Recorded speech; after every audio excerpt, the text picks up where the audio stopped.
Police દ્વારા ફરાર 4 અન્ય 1 કર્મચારીઓને ઝડપી પાડવામાં આવ્યા હતા।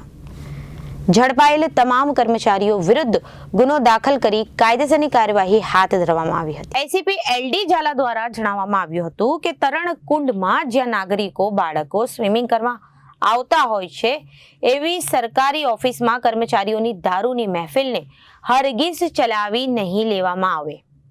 પોલીસ દ્વારા કાયદેસરની કડક કાર્યવાહી હાથ ધરવામાં આવી છે।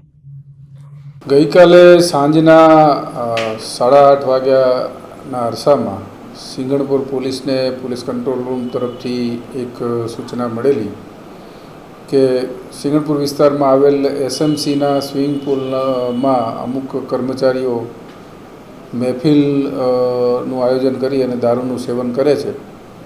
જે મળેલ બાતમી ખરેખર તો આ બાબતે કોઈ મીડિયાના કર્મચારી તરીકે ઓળખ આપનાર વ્યક્તિએ પોતે આ જગ્યાએ આ લોકોને કર્મચારીઓને મહેફિલ માણતા વિડીયો રેકોર્ડિંગ કરેલું અને વિડીયો જે છે એ સોશિયલ મીડિયામાં વાયરલ કરેલો અને વાયરલ વિડીયોમાં પણ એ બોલતા સંભળાય છે અને સ્થાનિક કોર્પોરેટર નરેન્દ્રભાઈને બોલાવે છે। નરેન્દ્રભાઈએ જ આ કંટ્રોલ રૂમમાં ફોન કરેલાની હકીકત તપાસ દરમિયાન જાણવા મળેલ છે।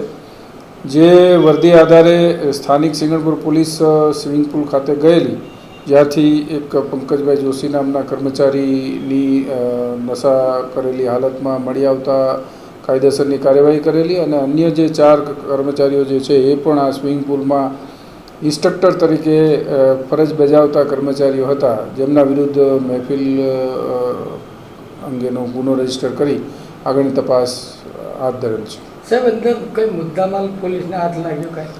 પ્રથમ દ્રષ્ટિએ જે વિડીયોમાં જે છે એમાં દારૂની બોટલ અને અન્ય ચીજવસ્તુઓ જણાય છે, પરંતુ જ્યારે પોલીસ ગઈ ત્યારે આવા કોઈ સ્થળ ઉપર આવી કોઈ ચીજવસ્તુઓ હતી નહીં, પણ આરોપીઓને હાલ અટક કરેલ છે અને અટકાયત દરમિયાન આરોપીઓની પૂછપરછ કરી અને મુદ્દામાલ ક્યાં સગે વગે કર્યો એ દિશામાં તપાસ હાથ ધરી કાયદેસરની કાર્યવાહી અટક કરેલા તમામ લોકોના બ્લડ સેમ્પલ લેવામાં આવ્યા? તમામના જે પ્રોહિબિશનનો જ કેસ છે, મહેફિલનો કેસ છે, એટલે એની જે સાયન્ટિફિક તપાસ થશે।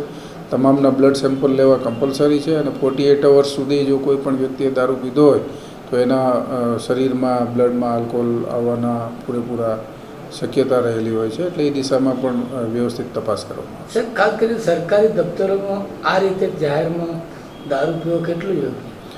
આ સ્વિમિંગ પુલ એક એવી જગ્યા છે કે જ્યાં બાળકોથી માંડીને વડીલો સુધીના લોકો સ્વિમિંગ શીખવા માટે આવતા હોય અને એમાં ફરજ બજાવતા આવા કર્મચારીઓ જો વ્યસની હોય તો આવા બાળકોની જિંદગી માટે પણ જોખમ ગણાય। એટલે ચોક્કસપણે આ એક નિંદનીય કૃત્ય છે અને કાયદા વિરુદ્ધનું કૃત્ય છે, એટલે આવા કૃત્યમાં સખત પોલીસ દ્વારા કાયદાકીય કાર્યવાહી કરવામાં આવશે।